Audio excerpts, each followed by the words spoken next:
حديث عن أبي هريرة رضي الله تعالى عنه قال قال رسول الله صلى الله عليه وسلم من صام رمضان إيمانا واحتسابا غفر له ما تقدم من ذنبه ومن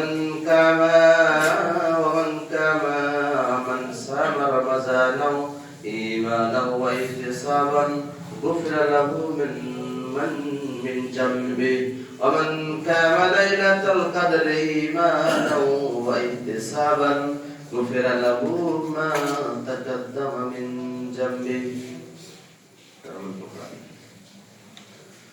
উপস্থিত শ্রদ্ধেয় সম্মানিত আজকের জুমার মুসাল্লিয়ান ইকরাম, সর্বাগ্রে আমরা সেই মহান করুণাময় রব্বুল আলামিনের প্রশংসা তিনার হামদোস্তানা তিনার তারিফ করি, যিনি আমাদেরকে সমস্ত কাজকর্ম ছেড়ে ফেলে দিয়ে আমরা মসজিদে ইবাদতের উদ্দেশ্যে উপস্থিত করেছি। তাই সকলে মিলে একবার বলে আলহামদুলিল্লাহ। তারপরে আমাদের ধর্মের গুরু, ধর্মের নেতা, সর্বকালের সর্বযুগের সর্বশ্রেষ্ঠ মহামানব জনাবে মুহাম্মদুর রাসূলুল্লাহ সকলে বলি সাল্লাল্লাহু আলাইহি ওয়াসাল্লাম, তিনার প্রতি সহস্র শান্তির ধারা বর্ষিত হোক। আল্লাহুম্মা সাল্লি আলাইহি ওয়া সাল্লিম বারিক আলাইহি। আমি আপনাদের সম্মুখে পবিত্র কালামুল্লাহ সূরা নম্বর 2 সূরাতুল বাকারা থেকে একটি আয়াত তেলাওয়াত করেছি এবং রাসূলুল্লাহ সাল্লাল্লাহু আলাইহি ওয়াসাল্লামের নির্ভেজাল অমীয় বাণী থেকে একটি হাদিস তুলেছি। সেই হাদিস এবং কোরআনকে সামনে রেখে আমি আমার সংক্ষিপ্ত তথ্য করে বিবরণ তুলে দেওয়ার চেষ্টা করিব ইনশাআল্লাহ। আল-আজিজ ওয়া মা তৌফিকি ইল্লা বিল্লাহ আলাইহি তাওয়াক্কালতু ওয়া ইলাইহি উনীব। সেই বিষয় হচ্ছে রমজানের সিয়াম। সেই বিষয় হচ্ছে রমজানের সিয়াম। আমরা জানি যে আরবি মাস শাবানের পরে যে মাসটার স্থান, 12টি মাসের মধ্যে শাবান মাসটা যে রয়েছে তারপরে যে মাসটার স্থান সেটা হচ্ছে রমাদান। এই রমজান মাস আমাদের সামনে চলে এসেছে, আমরা সিয়াম পালন করতেছি। আল্লাহর অশেষ কৃপায় আমরা সুস্থ শরীরে সিয়াম পালন করতেছি। এই সিয়াম শব্দের শাব্দিক অর্থ হচ্ছে বিরত থাকা। শাব্দিক শব্দ হচ্ছে বিরত থাকা, এর আনুষ্ঠানিক অর্থ হচ্ছে সুবে সাদেক থেকে নিয়ে সূর্য অস্তমিত পর্যন্ত পানাহার, যৌন ক্ষুধা, মুখের অশ্লীল কথাবার্তা থেকে বিরত থাকার নাম হচ্ছে সিয়াম। পরিষ্কার বোঝা যায় সিয়াম শব্দের অর্থ বিরত থাকা, শাব্দিক অর্থ হচ্ছে সুবে সাদেক নিয়ে সূর্য অস্তমিত পর্যন্ত, সূর্য ডুবে যাওয়া পর্যন্ত, অর্থাৎ মাগরিবের আযান পর্যন্ত। সেই দিনে সুবে সাদেক নিয়ে সূর্য অস্তমিত পর্যন্ত যে কোনো ধরনের খাওয়া, ধরনের পান করা বা শারীরিক চাহিদা মেটানোর সেটা কোনো গল্প নেই। এ থেকে বিরত থাকতে হবে, এ থেকে আমাদের দূরে সরে থাকতে হবে, সেটাই হচ্ছে সিয়াম।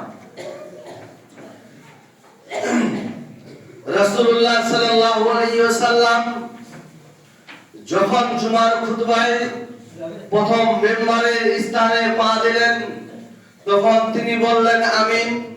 দ্বিতীয় স্থানে যখন পা দিলেন তখনও বললেন আমিন। তৃতীয় স্থানে যখন তৃতীয় সিঁড়িতে পা দিলেন তখনই বললেন আমিন। সাহাবায়ে কেরামরা আশ্চর্য হয়ে বললেন ইয়া রাসূলুল্লাহ, হে আল্লাহর নবী গো, এই ধরনের এরকম দৃশ্য আমরা কোনদিন দেখতে পাইনি, কি কারণে আপনি এভাবে আমিন আমিন আমিন আমিন পড়লেন? আমাদের বুঝে ওঠে না, তাই আপনি একটু বলে দেন কি কারণে আমিন পড়া হলো। জিজ্ঞাসা করছে, তারা জিজ্ঞাসা করছে নবী সাল্লাল্লাহু আলাইহি ওয়াসাল্লামকে। এবার নবী আকরাম সাল্লাল্লাহু আলাইহি ওয়াসাল্লাম তিনি বলছেন, প্রথম শ্রেণীতে আমি যখন পা দিলাম আমিন এই কারণে বলেছিলাম, আমাকে জিবরিল এসে বলছে যে এই ব্যক্তি বৃদ্ধ পিতামাতাকে পাওয়ার পর যে ব্যক্তি বৃদ্ধ বা মাতা পিতাকে পাওয়ার পরও তার সেবা যত্ন করে জান্নাত দাখিল করতে পারেনি, সেই লোকটা অভিশপ্ত, সেই লোকটা ক্ষতিগ্রস্ত। তখন আমি বলেছিলাম আমিন। দ্বিতীয় শ্রেণী যখন পাদে আমিন করার উদ্দেশ্য, যেই মুহাম্মদ, যে আমার নবী, যে নবী করিম আমার নাম নেওয়ার শর্ত, হযরত মুহাম্মদুর রাসূলুল্লাহ সাল্লাল্লাহু আলাইহি ওয়াসাল্লাম বলছেন, আমার নাম যখন যে ব্যক্তি নিবে, সেই ব্যক্তি যদি দরুদ না পড়ে আমার নামের প্রতি, সেই লোকটা অভিশপ্ত, সেই লোকটা ক্ষতিগ্রস্ত। রাসূলুল্লাহ সাল্লাল্লাহু আলাইহি ওয়াসাল্লাম বলছেন, আমাকে জিবরিল সেই কথা বললেন, আমি বলেছিলাম আমিন। কি বললাম? যে তিনি বলছেন যে নবী সাল্লাল্লাহু আলাইহি ওয়াসাল্লামের নাম নেওয়ার সঙ্গে সঙ্গে দরুদ পাঠ করতে হবে সংক্ষিপ্ত ভাবে, সেটা হচ্ছে সাল্লাল্লাহু আলাইহি ওয়াসাল্লাম। এটা হচ্ছে সংক্ষিপ্ত দরুদ। আর যেটা বৃহত্তর দরুদ, যেটা হচ্ছে দরুদ ইব্রাহিম, আল্লাহুম্মা সাল্লি আলা মুহাম্মাদ ওয়া আলা আলি মুহাম্মাদ কামা সাল্লাইতা আলা ইব্রাহিম ওয়া আলা আলি ইব্রাহিম ইন্নাকা হামিদুম মাজিদ, আল্লাহুম্মা বারিক আলা মুহাম্মাদ ওয়া আলা আলি মুহাম্মাদ কামা বারাকতা আলা ইব্রাহিম ওয়া আলা আলি ইব্রাহিম ইন্নাকা হামিদুম মাজিদ। এই দুইটি দরুদ ছাড়া পৃথিবীতে কোনো দরুদ নাই। যারা বাড়তি দরুদ বলে তারা নিজের বানাওয়াটি দরুদ বলে। পরিষ্কার প্রস্ফুটিত হচ্ছে যে এই দরুদ পড়তে হবে সংক্ষিপ্ত ভাবে। নবী আকরাম সাল্লাল্লাহু আলাইহি সাল্লামের নাম নিলে সাল্লাল্লাহু আলাইহি সাল্লাম, যে পড়বে না সে লোকটা ক্ষতিগ্রস্ত, সে লোকটা অভিশপ্ত। তৃতীয় শ্রেণীতে যখন পাদে আমিন বলার উদ্দেশ্য হচ্ছে, যে ব্যক্তি এই রমজানের সিয়ামকে পেল, যে ব্যক্তি এই রমজানের সিয়ামকে পেল কিন্তু তার গুনাহকে ধূলিসাৎ করতে পারলো না, তার যে গুনাহগুলো করেছে জীবনের সেগুলোকে পুড়ে ছারখার করতে পারেনি, এই সেই লোকটা অভিশপ্ত। রাসূলুল্লাহ সাল্লাল্লাহু আলাইহি সাল্লাম তিনি সাহাবাদেরকে প্রশ্ন করেছিলেন, তিনাদেরকে এই কথা দিয়ে সুন্দরভাবে বুঝিয়ে দিলেন। তাহলে বোঝা গেল যে সিয়াম হচ্ছে, এটাও সিয়াম আমাদের মাঠে আমাদের সামনে চলে এসেছে। এই সিয়াম হচ্ছে আল্লাহ পাক রব্বুল আলামিনের, এটা হচ্ছে একটা ফরজ ইবাদত, এটা হচ্ছে একটা বাধ্যতামূলক ইবাদত, এটা হচ্ছে একটা জরুরি ইবাদত, এটা হচ্ছে একটা জরুরি খুব মূল্যবান ইবাদত। সেটা হচ্ছে এই হচ্ছে সিয়াম। এই সিয়ামের ব্যাপারে নবী সাল্লাল্লাহু আলাইহি সাল্লামের যে আমাদের ইসলামের পাঁচটি স্তম্ভ, সেখানে বলা হচ্ছে যে বুনিয়াল ইসলাম আলা খামস, ইসলামের পাঁচটি স্তম্ভ। সেই স্তম্ভের মধ্যে দিয়ে, সেই স্তম্ভের মধ্যে একটি হচ্ছে, সেটা হচ্ছে সিয়াম, যেটা স্থান পেয়েছে সেটা হচ্ছে এই রমজানের সিয়াম, এই বাধ্যতামূলক হচ্ছে সিয়াম। এর ব্যাপারে আল্লাহ পাক রব্বুল আলামিন সূরা নম্বর 2 আয়াত নম্বর 183, আল্লাহ পাক রব্বুল আলামিন সূরা বাকারায় খুলবেন আয়াত নম্বর 183, সেখানে আল্লাহ বলছেন, ইয়া আইয়ুহাল্লাযীনা আমানু কুতিবা আলাইকুমুস সিয়াম। এখানে কোনো বেদিন, কোনো অবৈধ কোনো অমুসলিমকে ডেকে বলেননি। যারা ঈমানদার, যারা আল্লাহর প্রতি ঈমান আনয়ন করেছো, যারা আল্লাহর প্রতি একবারে বিশ্বাস স্থাপন করেছো, শুধু বিশ্বাস স্থাপন নয়, তার প্রতি ইস্তেকামত রয়েছে, তার প্রতি অটল রয়েছে, তাদেরকে ডেকে বলছেন, ইয়া আইয়ুহাল্লাযীনা আমানু কুতিবা আলাইকুমুস সিয়াম। তোমাদের প্রতি রোজাকে ফরজ করা হয়েছে, যেরকম ফরজ করা হয়েছিল তোমাদের পূর্ববর্তী লোকদের উপরে। তার মানে শুধু 2026 2025 এই সালের মুসলমানের উপর রোজা ফরজ করা হয়নি, ফরজ করা হয়েছে নবী মুহাম্মদ সাল্লাল্লাহু আলাইহি সাল্লামের পূর্বে আগে যতগুলো নবী এসেছেন তাদের উপরেও রোজা সিয়ামকে পালন করা মানে কি করা হয়েছে, ফরজ করা হয়েছে। তাহলে সিয়াম নতুন নয়, এই সিয়াম হচ্ছে নতুন নয়, এই সিয়াম হচ্ছে আল্লাহ পাক রব্বুল আলামিনের এটা প্রস্কৃত ইবাদত, ফরজ, এটা বাধ্যতামূলক। তাহলে আমরা বুঝতে পারছি আল্লাহ পাক রব্বুল আলামিন এখানে বলছেন, ইয়া আইয়ুহাল্লাযীনা আমানু, মুমিনদেরকে ডেকে বলছেন কুতিবা। কুতিবা শব্দের অর্থ কি? কুতিবা বামানা ভরে যা, কুতিবা বামানা ভরে যা।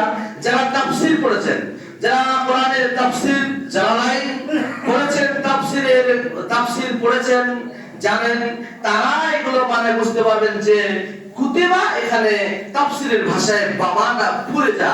এখানে বলতে পারেন ফরজ এর মানেটা কোথা থেকে আসে, ফরজকৃত ফরজের মানেটা কোথা থেকে আসলো? তা কুতিবা বামানা ভরে যা, তাফসীরগণ এখানে বলছেন, ইয়া আইয়ুহাল্লাযীনা আমানু, ফরজ তোমাদের প্রতি রোজাকে ফরজ করা হয়েছে, যেরূপ ফরজ করা হয়েছিল তোমাদের পূর্ববর্তী লোকদের উপরে, লাআল্লাকুম তাত্তাকুন, যাতে তোমরা খোলামেলুতা পরহেজগারিতা অর্জন করতে পারো। আল্লাহ পাক রব্বুল আলামিনকে ভয় করতে হবে। আল্লাহ পাক রব্বুল আলামিনকে ভয় ভীতি রেখে ইবাদত বান্দেগি করতে হবে। লাল তাত্তাকুন শব্দের অর্থ হচ্ছে কি? তাত্তাকুন শব্দ যখন আল্লাহ পাক রব্বুল আলামিন নেক্সট আয়াতে বলেন ইয়া আইয়ুহাল্লাযীনা আমানুত্তাকুল্লাহ হাক্কা তুকাতিহি ওয়া লা তামুতুন্না ইল্লা ওয়া আনতুম মুসলিমুন। এখানে ইত্তাকুল্লাহ শব্দের অর্থ হচ্ছে ভয়। আর আবার আপনি অন্য দিকে মানে আরবিকে চলে আসেন ল্যাঙ্গুয়েজের দিকে, ভয়ের আরবি হচ্ছে খৌফ। ভয়ের আরবি হচ্ছে খাওয়া খৌফ। তাহলে ইত্তাকুল্লাহ এটা কোন ভয় আর এটা কোন ভয়, ডিফারেন্স আছে। ডিফারেন্স আছে। ওয়ান জাস্ট এক্সাম্পল উদাহরণ নিয়ে বুঝতে পারবেন। খৌফ শব্দের অর্থ হচ্ছে ভয়, আর এখানে আল্লাহ বলছেন ইয়া আইয়ুহাল্লাযীনা আমানুত্তাকুল্লাহ, তোমরা আল্লাহকে ভয় করো, ভয় করার মতো। তাহলে বোঝা যাচ্ছে কি এখানে ডিফারেন্স রয়েছে। ধরে নেন আমি আপনাকে বোঝাচ্ছি। কেমন বোঝাচ্ছি? এক্সাম্পল দিয়ে। আপনি রাস্তায় নির্জন এলাকায় যাচ্ছেন, যেতে হঠাৎ একটি সাপ এসে আপনার সামনে দাঁড়ায়, আপনি আতঙ্কিত। আপনি আতঙ্কিত হয়ে যাবেন। আপনি রাত্রের অন্ধকারে হাঁটছেন, হাঁটতে দেখতে পাচ্ছেন একটা অনেক কিছু জিনিস দেখতে পাচ্ছেন যেটা আপনাকে আতঙ্কিত করবে। যেই ভয়ে ওইটা জিনিস দেখে আপনি ভয় করছেন, এই ভয় হচ্ছে খৌফ। এই ভয় হচ্ছে খৌফ। আর আল্লাহ পাক রব্বুল আলামিনের ভয় করা মানে আপনার অন্তরের অন্তরস্থল থেকে ভয় করতে হবে। আপনার মধ্যে মানে ফরজগারিতা অর্জন করতে হলে আপনাকে আল্লাহ রব্বুল আলামিনকে ভয় করতে হবে। আপনার অন্তরের অন্তরস্থল থেকে কোথাও যদি সুযোগ পাইতে ঘাবলা মেরে দেব, কোথাও যদি পাইতে ঘাবলা মেরে দেব, কোথাও যদি পাইতে একটা চুচু মানে চুরি করে আনবো, কোথাও যদি আর কিছু পাই কাটা মেরে খাবো, কোথাও যদি পাইতে ঘোড়ার টাকা মেরে খাবো, তখন কোথাও যদি পাইতে টাকা মেরে খাবো, এইগুলো ভয় নাই। এগুলো আপনাকে বলে, এগুলো যদি ভয় করেন, যদি আপনি এগুলোতে আপনার ভয় থাকে, যদি এগুলো বিষয়ে আপনার প্রতি ভয় থাকে, এগুলো যদি আপনি ভয় করেন, তাহলে আপনি সলিড ঈমানদার। চলে আসছে হাদিসের ভাষা আর বুঝাবো। সলিড ঈমানদার আপনার মধ্যে কিঞ্চিত পরিমাণ নেই, আপনার মধ্যে কিঞ্চিত পরিমাণ আল্লাহ পাক রব্বুল আলামিনের প্রতি অনেক ভয় রয়েছে, আপনার অনেক ভয় রয়েছে।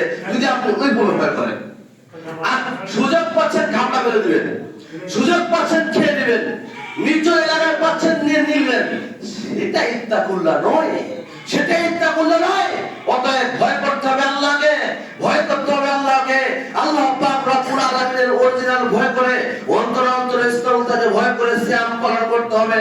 এর নাম ভয়। ভয় বুঝে আসলে ভয় কি জিনিস। শুধু তাই নয়, নবী করিম সাল্লাল্লাহু আলাইহি ওয়াসাল্লাম হাদিসের মধ্যে বলেছেন, বুখারীর হাদিস, মান সামা রমাদানা ঈমানান ওয়া ইহতিসাবান গুফিরা লাহু মা তাকাদ্দামা মিন জামবি। যারা সিয়াম পালন করছেন, যারা রোজা পালন করছেন, যারা সিয়াম পালন করছেন, তাদের জন্য আল্লাহ পাক রব্বুল আলামিন নবী সাল্লাল্লাহু আলাইহি হাদিসের মধ্যে বর্ণনা দিচ্ছেন। তিনি বলছেন তাদের ফেসিলিটি রয়েছে, তাদের ফজিলত, তাদের নেকি রয়েছে, অনেক নেকি রয়েছে। কেমন? মান সামা রমাদানা ঈমানান ওয়া ইহতিসাবান গুফিরা লাহু মা তাকাদ্দামা মিন জামবি। কেউ যদি ঈমানের সহিত নেকির আশায় এই রোজা 30টা রেখে দিল, এই সিয়ামের রমজান মাসে সিয়াম রেখে দিল, তার পূর্বের সমস্ত গুনাহ মাফ করা হবে। তার নেকির উদ্দেশ্যে। এখানে কেউ আছে যে আমি নেকির উদ্দেশ্যে আসেনি? এখানে কেউ আছেন যে আমি নেকির উদ্দেশ্যে আসেনি? এখানে ইনশাআল্লাহ সবাই অন্তরের অন্তরস্থলে মুখে হাত দিলে বুঝতে পারবেন, বলবেন অন্তরে আপনার বিশ্বাস আছে যে আমি নেকির উদ্দেশ্যে এসেছি, আমি নেকির উদ্দেশ্যে সালাত কায়েম করার জন্য এসেছি, আমি খুতবা শ্রবণ করার জন্য আমি নেকির উদ্দেশ্যে এসেছি। নিশ্চয়ই আসছেন নেকির উদ্দেশ্যে, কিন্তু এখানে নেকির সবারই আশা থাকে, নেকির সবার কাছে থাকে। দেখেন আল্লাহ পাক রব্বুল আলামিনের নবী আকরাম সাল্লাল্লাহু আলাইহি ওয়াসাল্লাম বলছেন, মান সামা রমাদানা, কেউ যদি এই রমজান মাসে নেকির উদ্দেশ্যে আসে, তো কি অবস্থায় আসতে হবে? ঈমান ওয়া ইহতিসাবান, ঈমানের সাথে আসতে হবে। ঈমান, এখন কার ঈমান আছে কার নেই? কার ঈমান দৃঢ়, কার ঈমান হচ্ছে শক্ত, কার ঈমান মজবুত, সেটা আল্লাহ জানে, আল্লাহ পাক রব্বুল আলামিন জানে। কিন্তু আজকের ঈমান আমাদের প্রচুর পানি, যেমন পানি থাকে, প্রচুর পানিতে টলমল করে ঈমান কখন পানি পড়ে যাবে। কিন্তু এইভাবে আমাদের ঈমান আজকে তাহলে বলতে যাচ্ছিলাম ইমানের সহিত আসতে হবে। নেকিটা সহজ নয়, নেকিটা করতে, নেকির আশায় আসতে গেলে ইমানের সহিত আসতে হবে। ইমানের সহিত আপনাকে বুঝাচ্ছি, ইমানের সহিত আপনি আসলেন, আসার পর 30টা দিন সালাত আদায় করবেন, তারপর করবেন না, এটা কি মনে হয়? 30টা দিন সালাত আদায় করবেন, 30টা দিন নামাজ পড়বেন, 30টা দিন রোজা রাখবেন, আর বাকি ইসলামের ধার ধারবেন না, এটা কি মনে হয়? যাও, বলতে যাচ্ছিলাম ইমানের সহিত আসুন, আপনি পরিবর্তন করুন, আপনার জীবনকে পরিবর্তন করুন। আপনার জীবন পরিবর্তন নিয়ে আসার জন্য একান্তভাবে আপনার প্রয়োজন। কারণ আপনি যে হিসাবে পৃথিবীর বুকে জীবন যাপন করতেছেন, আপনার ইচ্ছাকৃত, আপনার মন মতো, এই মন মতো পৃথিবী চলে না। নবী আপনি যেদিন কালেমা পড়েছেন, আপনি যখন ইসলামের সুশীতল ছায়াতলে এসেছেন, আপনার প্রতি বিধান চেপেছে, আপনার প্রতি বিধান চেপেছে মুসলমান মানে মেনে নেওয়া, মুসলমান মানে আত্মসমর্পণ করা, আল্লাহ পাক রব্বুল আলামিন এক বলে বিশ্বাস করে পশ্চিম দিকে মাথা নত করে বিশ্বাস স্থাপন করতে হবে। মানে এটাই হচ্ছে আপনার প্রতি একটা ঈমান। তাহলে বোঝা যাচ্ছে যে ঈমান নিয়ে আসতে হলে আমি কিছুদিন করব, কিছুদিন ছেড়ে দেব। আল্লাহ পাক রব্বুল আলামিন বলছেন কোরআন কারীমে, আফাতুমিনুনা বিবাযিল কিতাব ওয়া তাকফুরুনা বিবায, কিছু মানবে আর কিছু ছেড়ে দেবে, এটা কুফরের কাজ। কিছু মানবে আর কিছু ছেড়ে দেবে না, এটা হয় না। কিছু মানবে আর কিছু ছেড়ে দেবে কথা নয়। আফাতুমিনুনা বিবাযিল কিতাব ওয়া তাকফুরুনা বিবায, তাহলে বলা আছে যে মানতে হলে সব মানতে হবে, পুঙ্খানুপুঙ্খভাবে মানতে হবে, পরিপূর্ণভাবে মানতে হবে। চলে যাই হাদিসের দিকে, মান সামা রামাদানা ঈমানা ওয়া ইহতিসাবান গুফরা লাহু মা তাকাদ্দামা মিন জামবি। তাহলে বলছে ওমান কামা, কেউ যদি এই মাসে যদি কেউ যদি 30টা দিন রাতের সালাত বলতে এখানে তারাবি বোঝাচ্ছে, রাতের সালাত বলতে কিয়ামুল লাইল বোঝাচ্ছে, রাতের সালাত বলতে এখানে তাহাজ্জুদ বোঝাচ্ছে। এই সমস্ত তারাবি নামাজ কেউ যদি নামাজ পড়ে নেয়, সালাত আদায় করে, তাহলে রাসূলুল্লাহ সাল্লাল্লাহু আলাইহি ওয়াসাল্লাম বলেছেন তার পূর্বের সমস্ত গুনাহকে maaf করানো হবে। তৃতীয় হাদিসে বলছেন যে ওমান কামা লাইলাতুল কদর ঈমানান ওয়া ইহতিসাবান গুফরা লাহু মা তাকাদ্দামা মিন জামবি।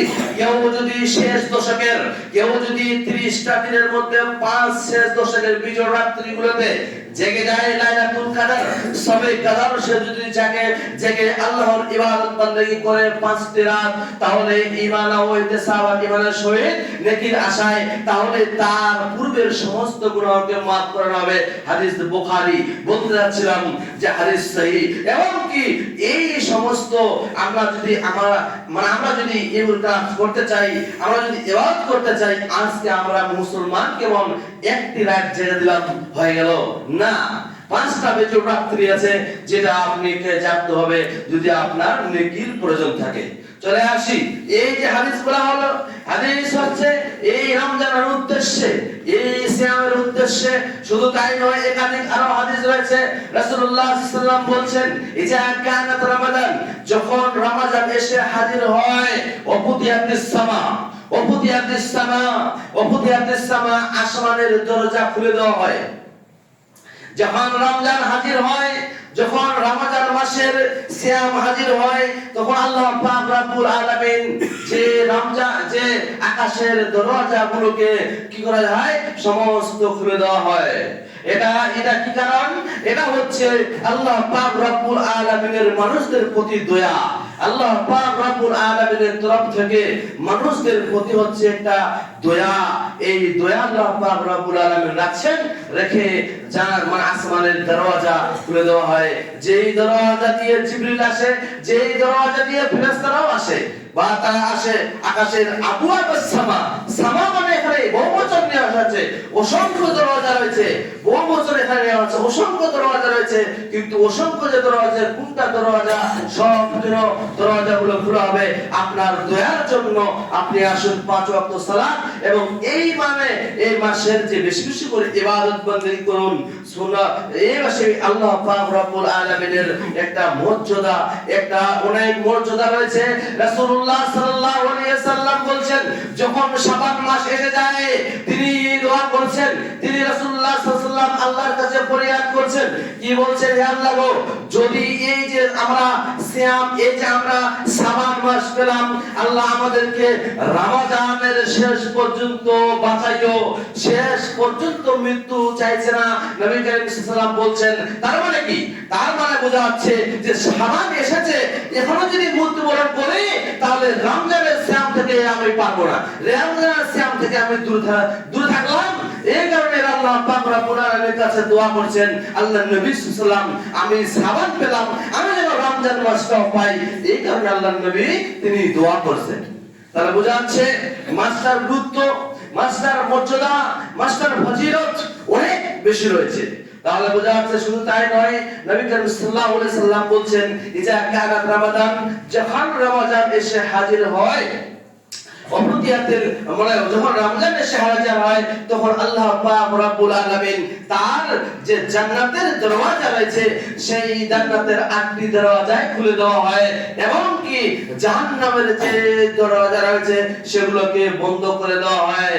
রাসূলুল্লাহ সাল্লাল্লাহু আলাইহি ওয়াসাল্লামের হাদিস থেকে বর্ণনায় প্রমাণিত হচ্ছে যে এগুলো যে কাজ হচ্ছে, এগুলো যে তিনি করছেন, সেটা হচ্ছে আমার আল্লাহ পাক রব্বুল আলামিনের দয়ায়। তাহলে বোঝা যাচ্ছে শুধু তাই নয়, আজকে আমরা সিয়াম পালন করব, আজকে আমরা যে সিয়াম পালন করব, সেই সিয়ামটা আজকে কেমন হচ্ছে। যদি আমরা পুরোপুরি ভাবে নেকির উদ্দেশ্যে সিয়াম পালন কিভাবে করব সেই জিনিসটা জানতে হবে। আপনি আজকে সিয়াম পালন করছেন, কিন্তু আপনার চোখ সিয়াম পালন করেনি। আপনি সিয়াম পালন করছেন, আপনার মুখমণ্ডল, আপনার জিহ্বা আপনার সিয়াম পালন করেনি। আপনি সিয়াম পালন করছেন, আপনার হাত সিয়াম পালন করেনি। এই যে আপনার যে অঙ্গ প্রত্যঙ্গ রয়েছে, সবগুলোকে সিয়াম পালন করতে হবে। সবকে সিয়াম পালনের মধ্য দিয়ে বেঁধে রাখতে হবে। কেমন করে? আপনি যখন সকালে উঠছেন, সকালে ওঠার পরে সূর্য অস্তমিত পর্যন্ত মানুষের সঙ্গে লাগাবাজা, মানুষের সঙ্গে খারাপ ব্যবহার, মানুষের সঙ্গে খারাপ কথা আপনি একাধিকবার বলছেন, অনেকবার বলছেন, মুখকে আপনার জবানকে আপনি কন্ট্রোলে নিয়ে আসতে পারেননি এখনো। আপনি নাকি সিয়াম পালন করছেন,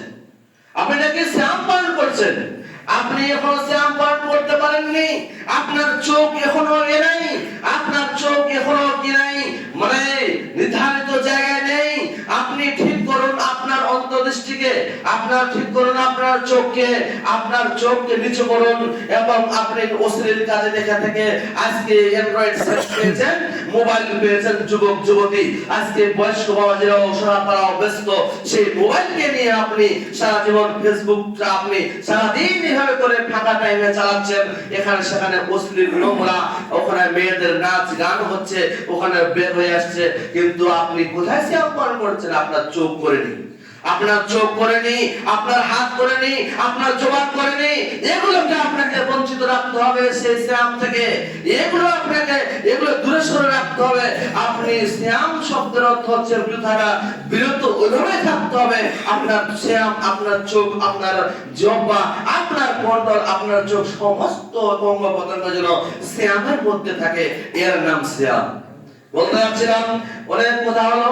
আল্লাহ পাক রব্বুল আলামিন যেন আমাদেরকে প্রকৃত সিয়াম পালন করার তৌফিক দান করে, তাই সকলে বলুন আমিন। আল্লাহ পাক রব্বুল আলামিন যেন আমাদেরকে এই মাসটা যেন সুস্থতার মধ্যে দিয়ে আমরা যেন সিয়াম পালন করতে পারি, সকলে বলুন আমিন। যে সমস্ত লোকেরা এখনো সিয়াম থেকে দূরে সরে রয়েছে, সিয়ামকে হেয় মনে করেছে, বুড়া আঙ্গুল দেখিয়েছে, তারা হেয় মনে করেছে, দূরে সরে আছে। ইসলাম কি যারা এইভাবে আল্লাহ পাক রব্বুল আলামিনের ফরজকৃত ইবাদতকে মানতে চায় না, তাদেরকে হেদায়েত করো, তাই সকলে বলুন আমিন। যে সমস্ত লোকেরা আজকে অসুস্থ রয়েছে, তাদেরকে সুস্থ দান করো ইয়া রাব্বুল আলামিন। তাদেরকে অসুস্থ থেকে সুস্থতার মধ্যে পরিণত করো, তারাও যেন সিয়াম পালন করতে পারে, তাই সকলে বলুন আমিন। আল্লাহুম্মা আনসুর মান নাসারা